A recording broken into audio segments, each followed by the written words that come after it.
दोस्तों नमस्कार। मैं फिर एक बार आप लोगों के सामने पंडित ब्रजभूषण शर्मा ब्रज फ्यूचर पॉइंट के सौजन्य से आपको दिवाली के विषय में मैं कुछ बताने के लिए आया हूँ। दोस्तों, दिवाली हमारा एक हिंदू परंपराओं के अनुसार एक वो त्यौहार है, वो शुभ दिन है जिस दिन श्री रामचंद्र जी सीता जी के साथ लंका दहन करने के बाद लंका से वापस अयोध्या में आए थे पुष्प के विमान में। उसका विस्तार से वर्णन है। दोस्तों, मैं आज जो आपको वीडियो बताना चाह रहा हूँ दिवाली के बारे में बताना चाह रहा हूँ। उसके साथ साथ मैं आपको एक बात और कहूँगा कि इस वीडियो को आप पूरा देखना, क्योंकि दिवाली के साथ साथ मैं दिवाली की विधि भी बताऊँगा और मैं आपको धनतेरस का महत्व भी बताऊँगा। ये 5 दिनों का एक त्यौहार, 5 दिवसीय त्यौहार होता है जो कि इस बार ये 4 दिनों में बदल रहा है और ये काफ़ी समय बाद, सदियों साल बाद ऐसा योग बना है इस बार दिवाली पे। तो इसलिए मैं आप लोगों से एक ही प्रार्थना करूंगा कि इस वीडियो का आप पूरा देखना, विस्तार से देखना, और मैं उस सरल और सहज स्वभाव से बताऊंगा जिससे एक आम और साधारण व्यक्ति भी इस दीपावली को जो पूजन नहीं कर पाता था या करने में परेशानी मानता था, वो स्वयं कर सकता है।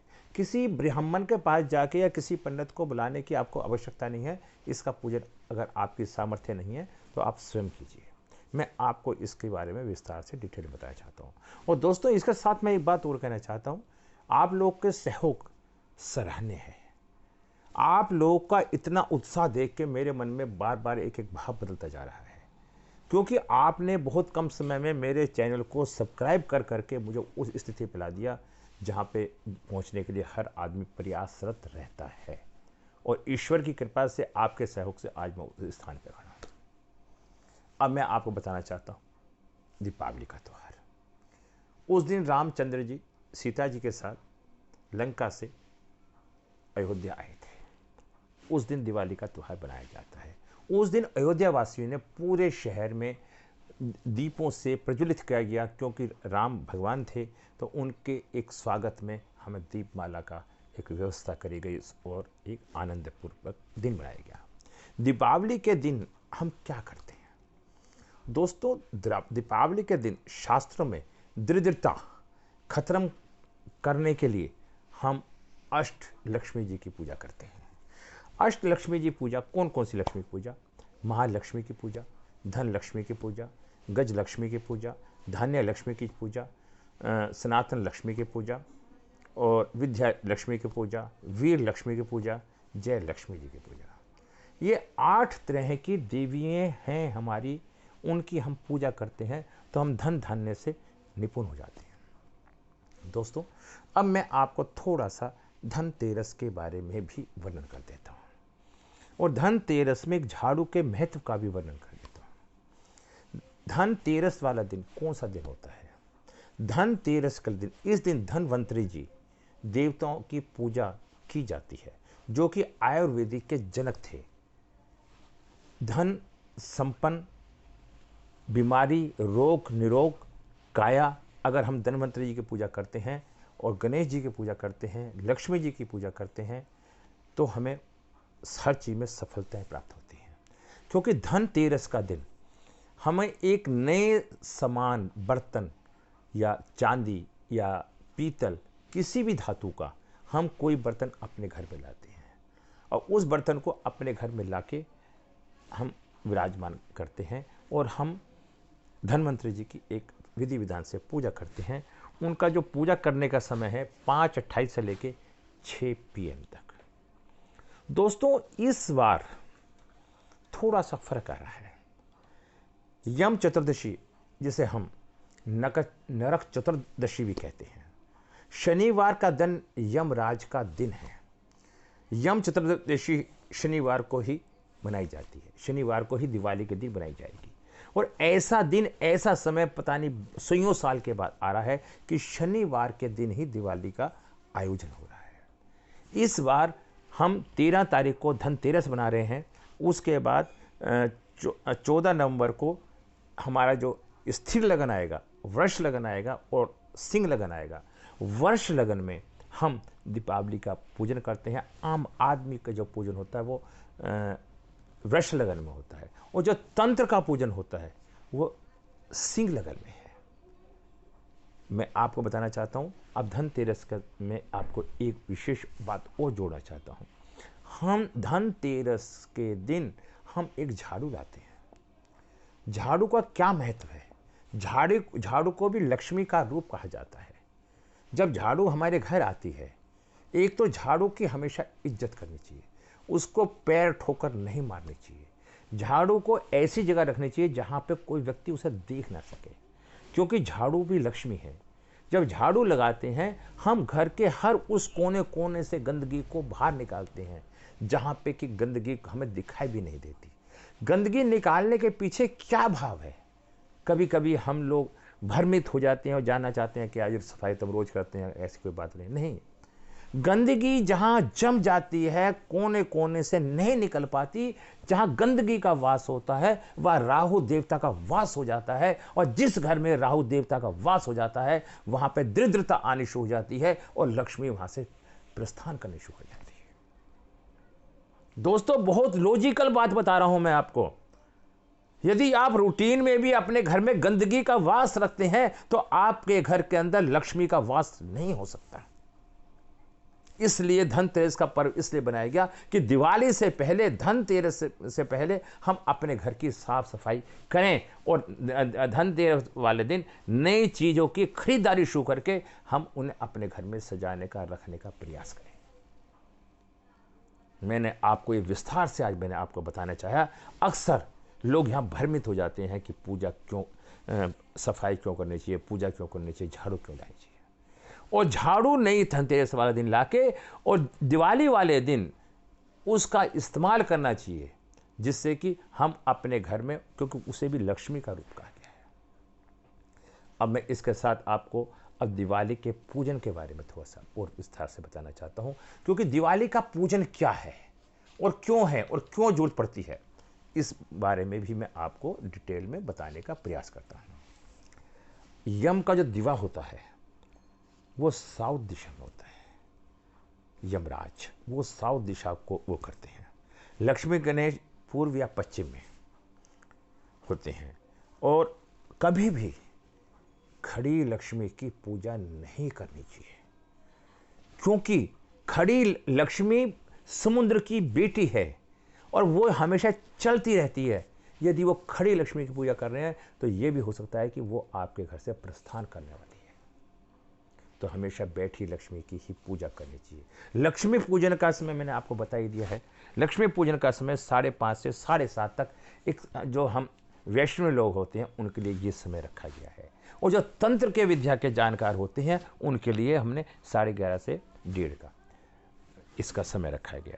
इसके अंदर लक्ष्मी की जब हम पूजा करते हैं तो ओम श्री श्री नमः एक सात्विक मंत्र है, तांत्रिक मंत्र है।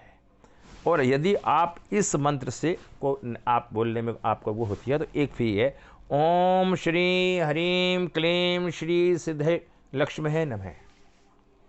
इनमें से कोई भी आप मंत्र का उच्चारण करके लक्ष्मी जी की पूजा कर सकते हैं। और किसी व्यक्ति को इन दोनों मंत्रों से भी कोई मंत्र बोलना नहीं आता, ओम लक्ष्मी ही नमः बोल के वो इस पूजा को कर सकता है। अब लक्ष्मी की पूजा में क्या होना चाहिए, मैं इसको आपको विस्तार से बताने का प्रयास करता हूं। लक्ष्मी गणेश जी की पूजा करने से लक्ष्मी गणेश की मूर्तियां होनी चाहिए, चाहे वो मिट्टी की हो, चाहे वो तांबे की चीज हो, किसी भी चीज की हो। अगर आप मिट्टी की है तो उस मूर्ति को सिला के नई मूर्ति को लाना चाहिए।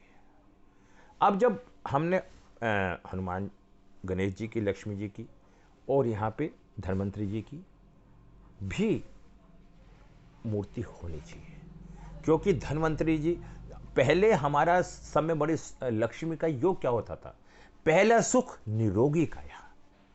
हमारे शास्त्रों में पहले सुख निरोगी काया को ही बताया गया है। अगर हमारा स्वास्थ्य ठीक है तो हमारे घर में लक्ष्मी का वास है, और यदि हमारे घर में हम स्वास्थ्य सही नहीं है तो वहां समझो दरिद्रता है और बीमारियों में पैसा खर्च होता रहता है। अब लक्ष्मी जी की पूजा के लिए हमें किस किस चीज का इस्तेमाल करना चाहिए। एक, हमें पंचामृत, लक्ष्मी गणेश की मूर्ति को पंचामृत से धोना चाहिए। पंचामृत से धोने के बाद एक हमें लाल कपड़ा बिछाना चाहिए। लाल कपड़े को ऊपर हमें धोने के बाद, पंचामृत से धोने के बाद, एक शुद्ध गंगा जल से धोने के बाद मूर्ति को चौकी पर स्थापित करना चाहिए। वहाँ पे धन्वंतरी जी की मूर्ति भी रखनी चाहिए।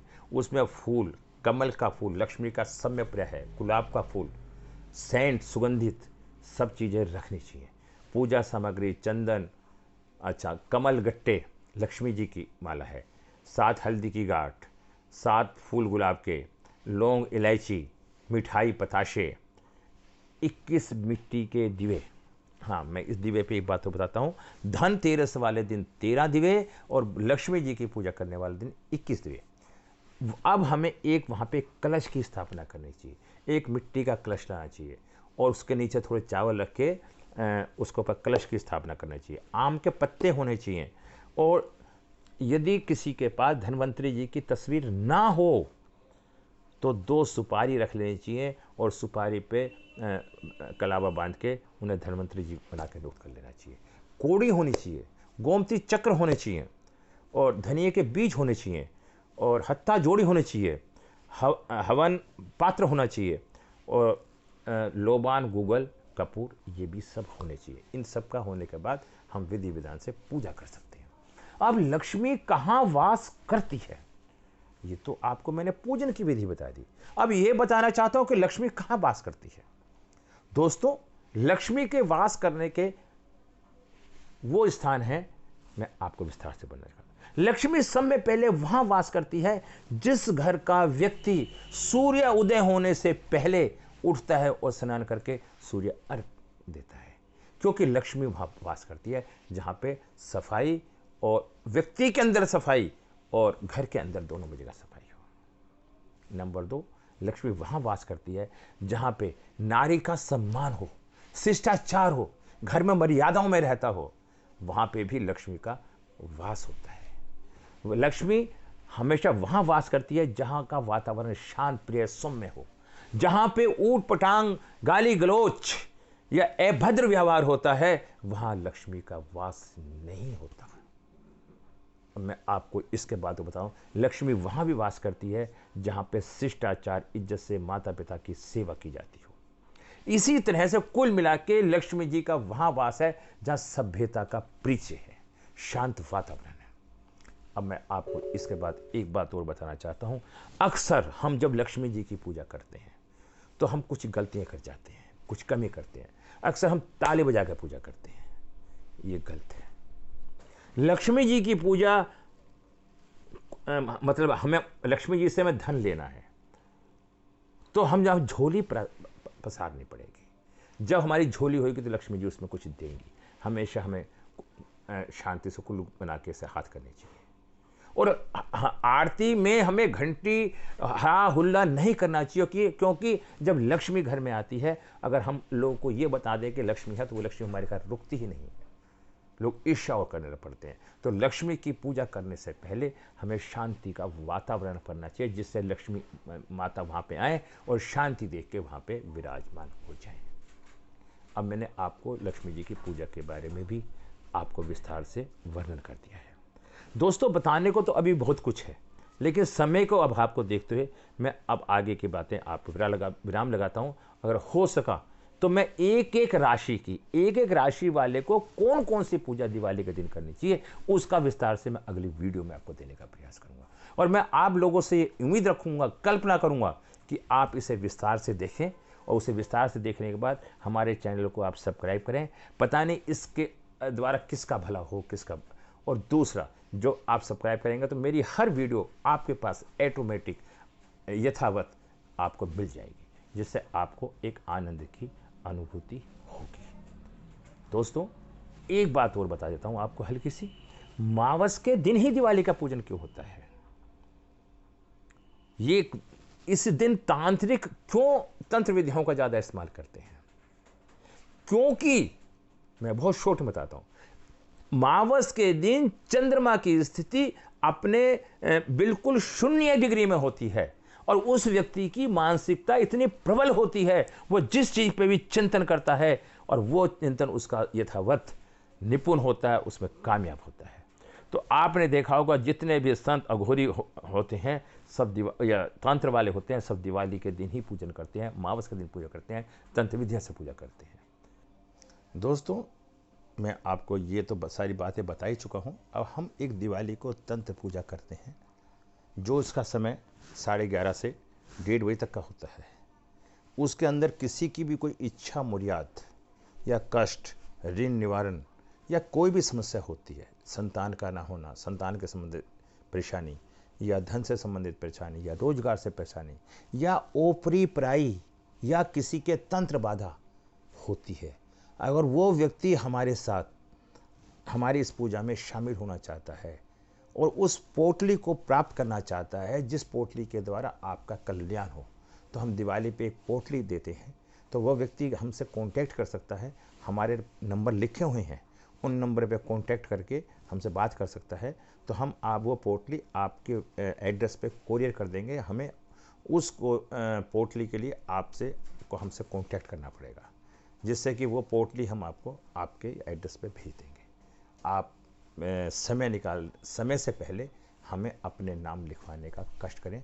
जो विधि विधान से सारी पूजा हम करेंगे, वो पोटली आपको मिल जाएगी। इसी आशा और विश्वास के साथ मैं आपसे उम्मीद करता हूँ कि आप इन सब बातों पर ध्यान देंगे और नेक्स्ट वीडियो को, जिसमें हम आपको एक एक राशि की एक एक घटना, दिवाली पे क्या क्या पूजन, किस चीज़ से पूजन करना है, उसका सारा महत्व बताएंगे, जब आपको बड़ा अच्छा लगेगा। नमस्कार।